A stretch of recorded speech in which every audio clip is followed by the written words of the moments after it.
Welcome, and tonight's breaking news begins with some real insight on President Lyndon B. Johnson's character. Also, we have in store some background information on his management and organization for the White House. We will begin to analyze what kind of president Johnson truly was by his interactions with the public, press, and Congress. What were President Johnson's policy initiatives, and were they successful or not? We will find out today in Channel 4's Presidential News, starting now. From the White House headquarters, this is Presidential News, starring Itzel Contreras and Guadalupe Luna, reporting today at E9 for Mr. Stewart. Good afternoon, and it's 6th period, and we have a lot to get to. And we begin with some breaking news on Lyndon B. Johnson's scandalous secret tapes that have recently been released. President Johnson secretly recorded roughly 800 hours of conversations while in Senate. Throughout the years, Johnson began to modernize from hiring a chief aide to write down notes to using a dictaphone system for recording his discussions. But President Johnson was determined to end much of the wiretapping done by the Kennedy administration, and did not believe his own recording systems was considered eavesdropping. Rather, he believed that they were to keep record of conversations or meetings. Following these secret tapes, what does this reveal about President Johnson's character? Well, President Johnson was always a serious man and a master strategist who liked to do everything by himself. When he was majority leader of the Senate, he used his persuasion with other politicians during face-to-face encounters. Since he served in Washington for 30 years before his presidency, he knew everybody and everything, so he made every choice for himself. He was great at negotiating with politicians, but had a very hard time getting support from the other countries, especially during the Vietnam War. Didn't he want to be the best and was competitive in the White House and wanted to become the greatest president in history? Because before JFK's death, he was a stubborn vice president and hoped for the presidency, but his personality ended him up in second place, which he hated. Johnson's flaws finally came into view during the Vietnam War, when he failed to deal with conflicts and would view criticism of his policies as personal attacks and tried to make them better, such as the war on poverty. Yet he was always somebody who never lost sight of bold public designs. Yeah, thank you. So let's go back to recorded footage from last week in Washington, D.C., when Lyndon Johnson had passed some important policies for our country.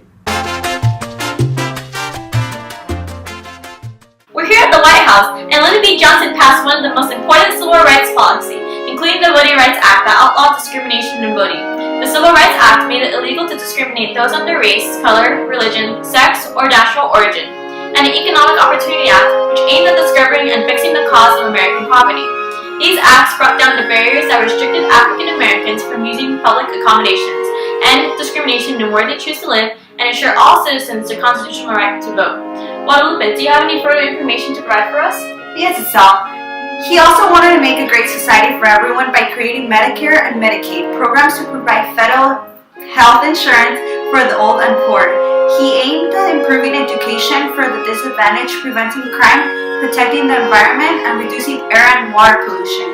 His biggest policy was the war on poverty, which was the goal to eliminate poverty to improve living conditions for Americans trapped in poverty.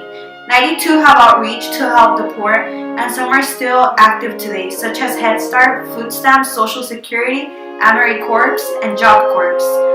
However, this policy is still in action and has not been entirely successful. Billions of dollars have been spent and poverty still exists in America today. Thank you. Well, we have some insight about his policy. Let's go back and talk about the organization of the White House back at Channel 4 News.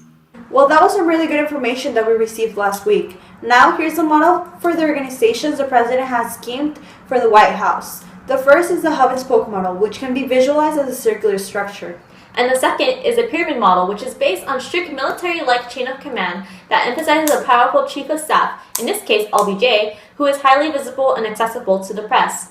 During President Lyndon B. Johnson's push for the Great Society, the hub and spoke style was very evident. As the conflict in Vietnam escalated, President Johnson's style evolved into more of a pyramid model. Now that we've seen how President Johnson tried to run for the White House, let's take a closer look at his relations with the public, press, and Congress.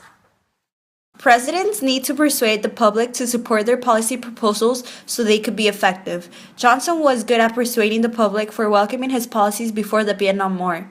The public was in favor of his proposal to pass such as Medicare and Voting Rights Act.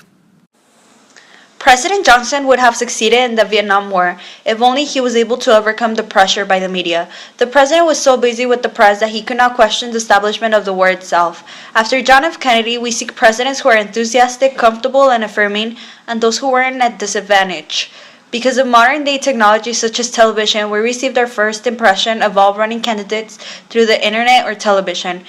We are able to forgive and admire presidents we can trust, such as Ronald Reagan, but we scrutinize those who appear strict like Lyndon Johnson. As you all may know, the president cannot write the laws. Only Congress and the legislative branch is allowed to do so.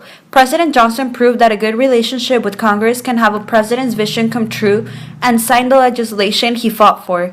By the help of Congress, he was able to help to make changes to our country, whether successful or not. But the Vietnam War had declined Johnson's popularity, and he lost approval from his own political party. He decided not to run for re-election and discharged the position he lost recognition for. Okay, so that's it, folks. To find out more about the latest news on Lyndon B. Johnson, visit our website at www.channel4.com and tweet us your opinion at presidential news with #LBJ. And that's all for today. Thanks for sharing part of your day with us. Check out The Tonight Show with Jimmy Fallon coming up on next. And we'll see you here back next week. Stay golden, Bears!